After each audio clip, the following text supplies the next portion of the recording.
Assalamualaikum warahmatullahi wabarakatuh.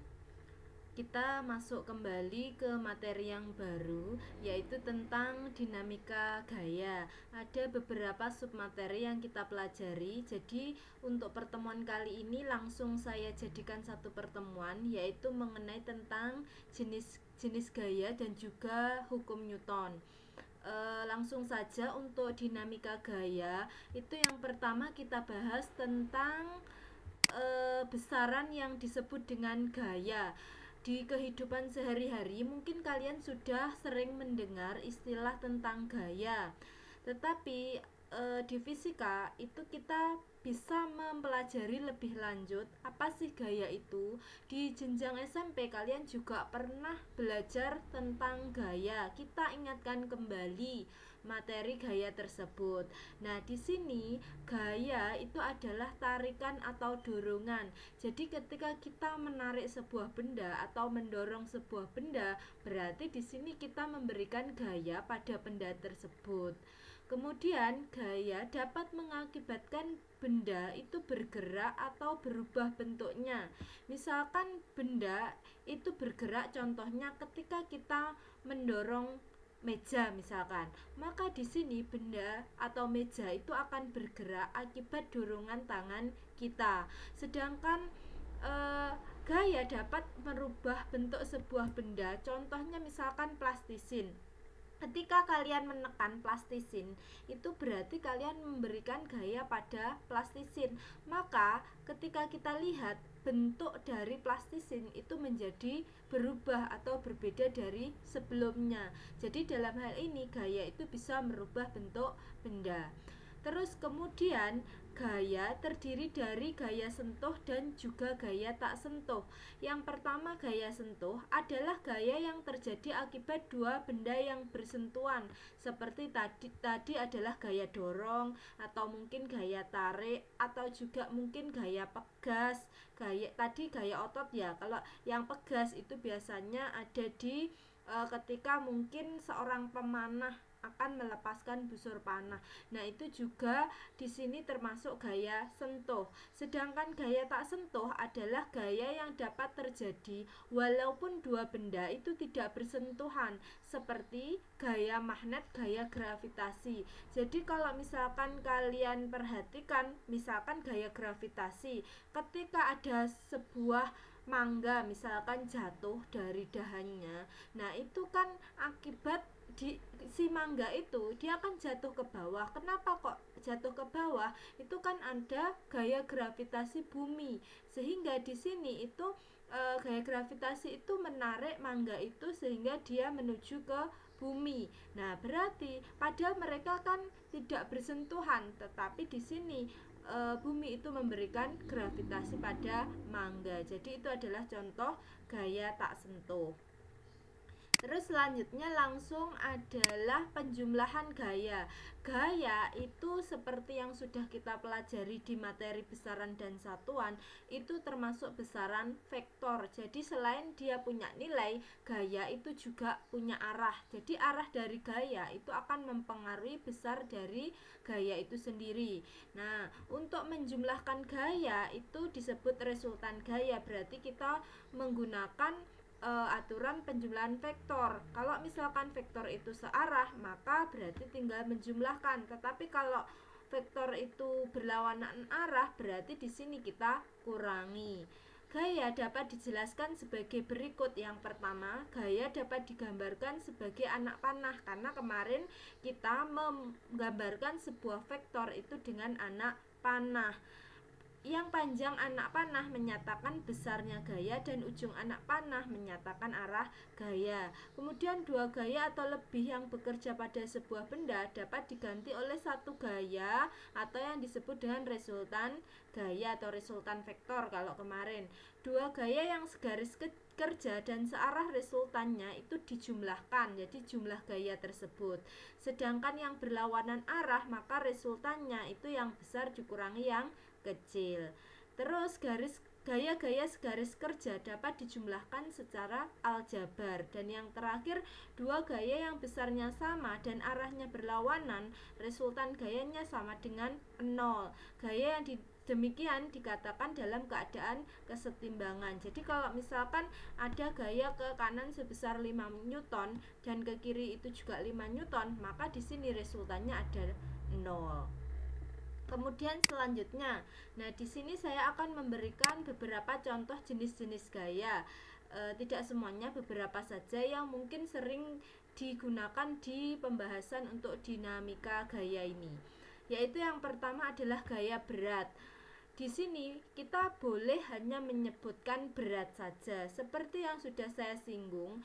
Jadi kalau di kehidupan sehari-hari kita mengenal berat itu sebagai bobot. Kalau di fisika bobot itu adalah massa dan itu berbeda dengan berat. Kalau massa itu yang satuannya kilogram, gram itu adalah massa. Sedangkan berat itu adalah gaya. Jadi satuannya adalah newton. Jadi di sini kalau saya sedikit menyinggung tadi adalah gaya gravitasi, gaya berat ini itu ya gaya gravitasi itu yang disebut juga gaya tarik bumi, memberikan percepatan pada setiap benda. Percepatan yang ditimbulkan gaya gravitasi ini disebut dengan percepatan gravitasi yang diberikan lambang G. Jadi kalau percepatan gravitasi itu G. Besarnya G tergantung pada jarak benda ke pusat bumi. Jadi semakin jauh benda itu dari pusat bumi, maka semakin kecil pula percepatan gravitasi. Sampai pada suatu titik dia sudah tidak dipengaruhi lagi oleh gravitasi bumi. Nah, besarnya G di permukaan bumi kira-kira 9,8 meter per sekon kuadrat, atau mungkin kalau kita itu biasanya di soal itu dibulatkan, yang sering digunakan biar mungkin memudahkan untuk perhitungan, itu adalah 10 meter per sekon kuadrat. Nah, yang dimaksud dengan gaya berat atau berat ini adalah besarnya gaya gravitasi yang diterima benda tersebut. Kalau misalkan benda itu di bumi, berarti benda itu mendapatkan gaya gravitasi bumi. Nah, gaya berat itu lambangnya adalah W. Jadi kalau misalkan kita secara umum gaya itu lambangnya adalah F.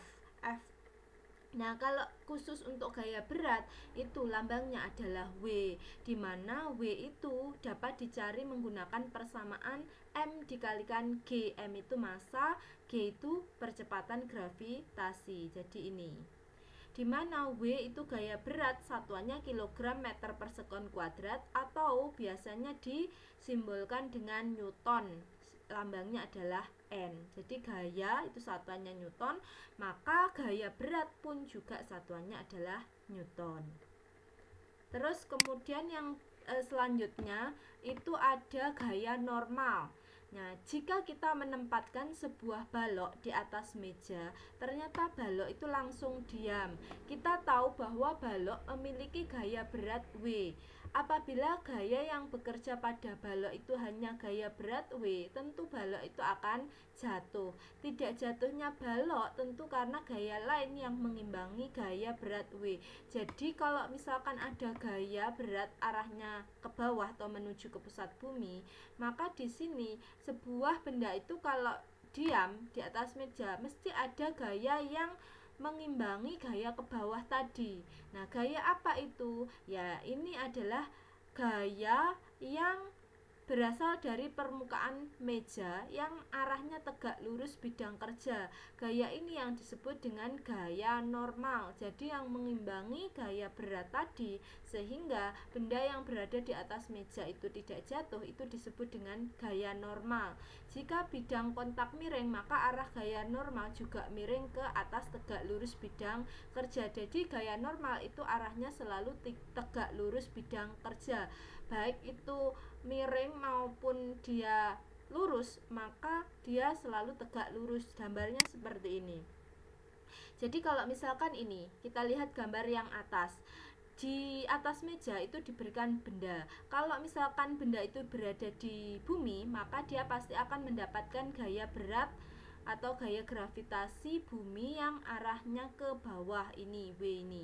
Nah, karena benda itu tidak jatuh atau diam, pasti ada yang mengimbangi gaya W ini. Nah, ini disebut gaya normal ini. ini tegak lurus dengan bidang kerja, bidang datarnya ini. Jadi dia arahnya ke sini. Itu disebut dengan gaya normal. Jika benda diam seperti ini, maka besarnya gaya normal itu sama dengan gaya berat.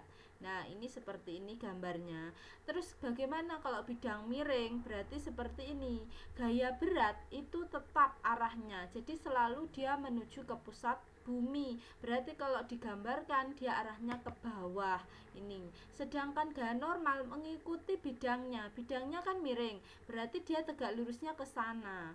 Nah, kalau seperti ini itu N itu tidak sama dengan W, tetapi ini nanti W itu bisa diproyeksikan pakai cos dan sin itu. Nah, silahkan mungkin kalian bisa mencari N itu sama dengan W cos ataukah W sin. Nah, begitu juga kalau dia bidangnya vertikal seperti ini, maka W itu tetap ke bawah, maka N itu juga tegak lurus dengan bidangnya ini. Berarti N-nya ke sana, maka jelas ini N tidak sama dengan W. Terus kalau digantung dengan tali seperti ini, misalkan ini tegangan talinya, W-nya tetap ke bawah. Nah, ini kalau misalkan tegangan tali, bukan gaya normal. Nah, itu adalah contoh arah gaya berat dan juga gaya normal. Sudah ya, bisa dipahami. Jadi kalau gaya berat itu arahnya selalu menuju ke pusat bumi atau digambarkan ke bawah. Kalau gaya normal itu mengikuti bagaimana bidang datarnya atau bidang kerjanya. Selanjutnya itu ada gaya gesek. Nah, gaya gesek itu mungkin sudah kalian sering mendengar. Nah, contohnya di sini itu adalah muncul ketika dua permukaan benda itu bersentuhan. Kalau misalkan ini kedua tangan saya seperti ini, kemudian saya tarik salah satu seperti ini, maka ini kan dua telapak tangan saya itu kan bersentuhan, maka pasti ada gesekan yang muncul dari sentuhan dua telapak tangan saya. Kalau saya gesek terus menerus, maka di sini kan akan terasa panas, itu karena adanya gesekan tadi. Nah, gaya gesek muncul jika ada kekasaran dari permukaan benda yang bersentuhan. Di sini kan kasar. Nah, maka di sini itu akan muncul yang namanya gaya gesekan. Kekasaran permukaan suatu benda dinyatakan dengan koefisien gesekan. Simbolnya seperti ini atau di persamaan seperti ini. Ini bacanya mu. Nah, ini adalah mu. Itu adalah koefisien gesekan. Semakin kasar permukaan benda, maka semakin besar pula koefisien gesekannya. Jadi, kalau lantai atau permukaan benda atau permukaan meja atau apapun itu licin, maka koefisien gesekannya itu semakin kecil. Kemudian persamaan umum gaya gesek itu seperti ini. Nah, kalau gaya gesek biasanya itu F-nya F kecil. Kalau gaya biasa, gaya itu biasanya F besar. Tapi kalau gaya gesek itu F kecil sama dengan mu dikalikan N. Mu tadi adalah koefisien gesekan, N itu gaya normal seperti yang sudah kita bahas tadi. Nah, itu adalah gaya gesek. Sedangkan koefisien gesekan itu ada dua macam, yaitu koefisien gesekan statis atau mu S dan koefisien gesekan kinetis atau mu K. Bedanya apa? Yaitu kita menggunakan mu S jika benda itu masih diam atau tepat akan bergerak. Tapi kalau benda itu sudah bergerak, maka kita gunakan mu K. Biasanya nilai mu S itu lebih besar daripada mu K. Terus kemudian besarnya koefisien gesekan itu adalah kurang dari atau sama dengan 1 dan lebih dari atau sama dengan 0. Jadi kalau misalkan 0 itu berarti permukaan itu licin sempurna. Tapi kalau dia 1 berarti permukaan itu kasar sempurna. Maka biasanya itu kalau misalkan kasar itu antara 0 sampai 1. Jadi kita perhatikan apakah lantai itu licin atau kasar sempurna atau mungkin di antara keduanya. Sudah?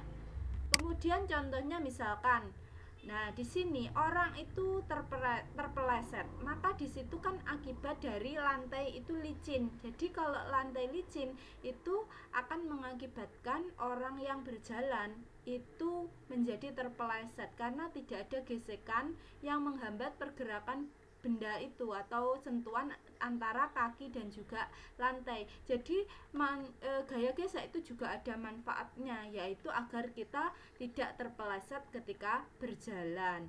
Kemudian untuk arah gaya gesek itu selalu berlawanan dengan arah benda. Kalau misalkan arah bendanya itu ke kanan, maka gaya geseknya itu arahnya ke kiri. Nah, itu adalah contoh gaya gesek. Kemudian yang selanjutnya adalah kita masuk ke hukum 1 Newton. Jadi kalau tadi sudah mengenal tentang gaya berat, gaya normal, gaya gesek, mungkin di sini nanti akan berguna ketika kita mempelajari hukum Newton. Di SMP dulu kalian sudah mengenal bahwa hukum Newton itu ada 3, yaitu yang pertama hukum 1, hukum 2, dan juga hukum 3. Kita pelajari masing-masing. Yang pertama itu adalah hukum 1 Newton. Bunyinya bagaimana? Yaitu sebuah benda dalam keadaan diam akan tetap diam. Jadi benda yang awalnya diam itu akan tetap diam. Sedangkan benda yang awalnya bergerak lurus beraturan, dia itu akan tetap bergerak lurus beraturan jika apa? Yaitu resultan gaya yang bekerja pada benda tersebut itu sama dengan 0. Jadi ada gaya yang bekerja pada benda tersebut, tapi resultannya itu sama dengan 0. Persamaannya itu adalah sigma F sama dengan 0. Nah, di sini hukum 1 Newton itu disebut juga dengan hukum kelembaman. Kok bisa? Kenapa? Kita lihat contohnya. Nah, contohnya itu ini. Kalian mungkin pernah naik bis. Nah, ketika di sini awalnya bis itu berhenti, kemudian tiba-tiba sopir itu tanpa aba-aba langsung mengegas atau mengendarai bis itu tiba-tiba. Nah, maka di sini badan kita itu akan terdorong ke belakang, ya ta. Sebaliknya ketika misalkan mungkin kita asyik mengendarai mobil, kemudian tiba-tiba ada sapi yang nyelonong ke jalan raya, maka otomatis kita refleks mengerem. Nah, maka ketika mobil itu direm secara tiba-tiba, maka di sini mobil itu akan berhenti dan badan kita itu akan terdorong ke depan. Nah, itu karena di sini tubuh kita itu berusaha mempertahankan kedudukannya karena tubuh kita itu lembam. Maka disebut dengan hukum 1 kelembaman. Atau di sini juga ada contoh, misalkan kalian punya kertas, misalkan kalian letakkan gelas atau apapun di atas kertas itu. Kemudian di sini kalian tarik kertas itu secara cepat, maka nanti di sini gelas itu akan tetap pada posisinya. Dia tidak istilah terguling. Dia tidak terguling. Coba saja di rumah kalian punya kertas, kemudian kalian taruh gelas yang kaca ya, jangan yang plastik. Yang kaca yang setidaknya dia bisa tegak seperti itu. Terus kemudian kalian tarik kertas yang ada di bawahnya itu secara cepat, maka di sini posisi gelas itu tidak akan berubah. Maka mungkin bisa jadi kalian gunakan untuk trik sulap seperti itu. Nah, itu adalah hukum 1 Newton. Kemudian selanjutnya adalah hukum 2 Newton. Bunyinya bagaimana? Di sini percepatan yang ditimbulkan oleh gaya yang bekerja pada sebuah benda besarnya berbanding lurus dengan besar gaya itu dan berbanding terbalik dengan massa benda. Jadi di sini kalau hukum 2 Newton ada gaya yang bekerja pada benda dan resultannya itu tidak sama dengan 0. Kalau ada gaya yang bekerja pada benda, maka benda itu akan mengalami percepatan. Dan di sini percepatan itu besarnya berbanding lurus dengan besar gaya dan berbanding terbalik dengan massa. Jadi persamaannya, percepatan itu kan simbolnya A, kemudian gaya itu F, kemudian massa itu M. Jadi A itu sama dengan F dibagi M. Jadi kalau F gaya itu berbanding lurus, maka dia semakin besar, percepatannya juga semakin besar. Sedangkan massa itu kan berbanding terbalik, dia di bawah sebagai penyebut.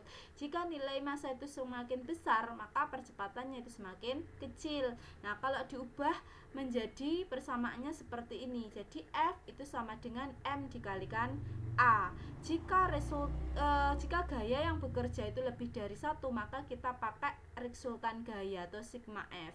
Jadi sigma F sama dengan M kali A. Jadi kalau yang atas itu jika satu buah gaya yang bekerja, kalau yang bawah itu jika lebih dari satu. Kemudian arah percepatan dari benda itu sama dengan arah gayanya. Sudah. Kemudian nih di sini kita bisa membandingkan hukum 2 Newton pada 3 gambar ini. Kalau gambar yang pertama, orang itu hanya mendorong trolinya saja, sedangkan pada benda kedua itu di dalam troli itu diberikan benda tambahan, sedangkan pada gambar ketiga trolinya itu sama dengan gambar yang kedua, hanya dia itu mendorong lebih besar seperti itu. Nah, kita lihat dari besar vektor gaya dan percepatannya. Kalau gambar 1 dan 2 itu yang sama adalah gayanya. Kita lihat orang ini bagaimana cara berjalannya. Jadi kan sama. Tetapi di sini itu masanya yang berbeda. Maka nanti percepatannya itu juga berbeda. Jadi percepatannya yang gayanya ini jadi percepatannya itu akan lebih besar yang masanya kecil untuk gaya yang sama. Sedangkan yang gambar ketiga kita bandingkan antara gambar 2 dan ketiga. Ini masanya sama. Nah, kalau gaya yang dikerjakan itu berbeda. Jadi dia lebih effortnya itu lebih. Nah, jadi di sini itu gaya yang diberikan lebih panjang, lebih besar. Nah, maka di sini percepatannya itu akan lebih besar daripada yang gambar yang kedua. Berarti dari sini itu dapat kita ambil kesimpulan bahwa untuk gaya yang sama, maka di sini masanya itu akan mempengaruhi besar percepatan. Semakin besar masanya, maka percepatannya semakin kecil. Sedangkan untuk gambar 2 dan 3 untuk massa yang sama, jadi gaya yang lebih besar itu akan menghasilkan percepatan yang lebih besar pula. Seperti bunyi hukum 2 Newton. Sudah? Nah, kemudian yang selanjutnya adalah hukum 3 Newton. Nah, hukum 3 Newton bunyinya adalah jika kita mengerjakan gaya pada sebuah benda, maka benda tersebut akan memberikan gaya pada kita yang besarnya sama, tapi arahnya berlawanan. Persamaannya, misalkan kita berikan gaya itu adalah F aksi, gaya aksi. Maka di sini gaya yang memberikan atau benda yang memberikan gaya pada kita itu disebut gaya reaksi atau F reaksi. Kita kasih tanda min itu artinya arahnya yang berlawanan. Contoh, semakin keras tangan mendorong tembok. Misalkan kalian mendorong tembok, kemudian semakin kalian dorong tembok itu, maka kan tangan kalian itu akan terasa semakin sakit. Nah, itu karena apa? Ketika kita mendorong tembok dengan gaya yang semakin besar, maka tembok pun juga memberikan gaya yang berlawanan yang juga semakin besar pula. Maka tangan itu akan terasa sakit. Contohnya seperti ini. Jadi di sini gambarnya ini, misalkan kita memberikan gaya pada tembok, maka tembok pun juga akan memberikan gaya pada kita. Semakin besar kita mendorong tembok, kita juga akan diberikan gaya yang juga semakin besar sehingga tangan kita menjadi sakit. Nah, contoh lain misalkan kita baru naik perahu kemudian mau naik ke daratan misalkan. Nah, ketika kita naik, maka di sini perahu itu akan terdorong ke belakang. Atau misalkan di sini ada gaya dorong roket. Nah, di sini ada gaya aksi dan reaksi yang bekerja pada roket. Atau ketika kalian menggunakan senapan. Misalkan ketika di sini senapan itu ditarik latuknya, maka di sini itu peluru dan juga arah pistol itu berlawanan arah. Nah, nanti kalian mungkin bisa cari tahu sendiri di internet atau di sumber-sumber yang lain bagaimana arah dari gaya aksi dan reaksi ini dalam kehidupan sehari-hari. Sudah? Nah, di sini kita masuk ke contoh soal kalau sudah paham mengenai hukum 1, 2, dan 3 Newton. Di sini ada sebuah benda bekerja 3 buah gaya. Kita lihat gaya 1 14 Newton, gaya 2 20 Newton, mereka ke kiri semua, dan gaya 3 ke kanan tapi kita tidak tahu berapa. Di sini itu sebuah benda ditarik 3 tali yang satu diantaranya berlawanan arah. Jika benda tersebut tetap diam, berarti kalau diam itu pakai hukum berapa Newton? Kalau benda diam berarti hukum 1 Newton ya. Kalau benda diam itu hukum 1 Newton. Kemudian berapa nilai F3 nya yang ditanyakan. Nah kalau misalkan kita gunakan hukum 1 Newton kan sigma F sama dengan 0. Di sini kita gunakan X, maksudnya adalah pada sumbu X. Biasanya kalau di diagram kartesius itu yang mendatar itu sumbu X, sedangkan yang vertikal itu sumbu Y. Nah kita lihat yang kita searah itu kita jumlahkan, yang berlawanan itu kita kurangi. Nah seperti ini akan menghasilkan nilai 14 tambah 20. Berarti di sini maka nilainya itu adalah 34. Kenapa? Karena di sini benda diam, maka otomatis yang kanan dan ke kiri itu jumlahnya sama. Berarti kalau yang ke kiri 34, yang ke kanan pun juga 34. Sudah bisa ya? Terus kemudian yang selanjutnya itu adalah contoh soal sebuah benda masanya 2 kg ditarik oleh seorang anak, berarti gayanya cuma 60 Newton dalam arah mendatar. Berapa percepatan? Berarti kalau ada percepatan maka hukum berapa Newton? Kalau ada percepatan tadi hukum 2 Newton. Nah, berarti di sini kita gunakan persamaan hukum 2 Newton. A sama dengan F dibagi M, di mana F tadi gayanya 60, M masanya 2. Berarti F dibagi M 60 bagi 2 sama dengan 30 meter per sekon kuadrat. Jadi itu adalah contoh soal yang sederhana. Mungkin kalau ada contoh-contoh soal yang lain kalian bisa cari sendiri. Kalau ada kesulitan boleh ditanyakan. Sudah ya untuk pertemuan kali ini untuk materi gaya dan juga hukum Newton, yaitu dalam satu bab tentang dinamika gaya. Terima kasih. Untuk kali ini saya akhiri. Wassalamualaikum warahmatullahi wabarakatuh.